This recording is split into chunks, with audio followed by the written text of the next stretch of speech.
This is Project Gotham Racing for the Xbox. Racing games fall under a spectrum between simulation and arcade. I think Gotham Racing falls between the two and is a little more on the arcade side. There are two main reasons for this.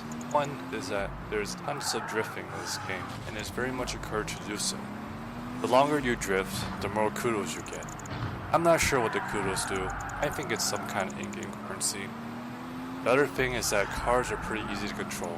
I find it more forgiving compared to simulations. But you do and can spin out of control if you drift at high speed.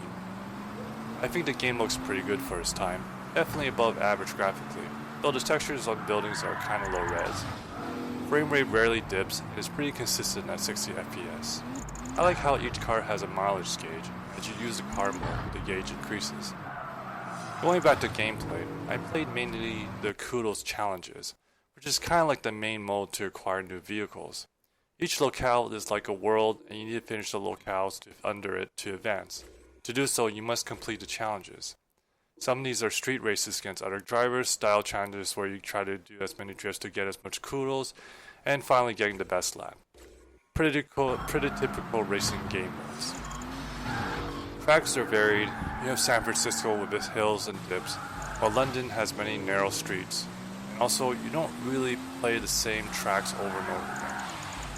From what I can see, car damage is visible, but does not affect how you control your car. Understandably, you can just crash into other cars to your advantage. Want to take a turn at a high speed? No problem, just use one of the other cars as cushion against the wall as you turn. Overall, I think this is a pretty solid game. It is enough for you to go back to. 8 out of 10.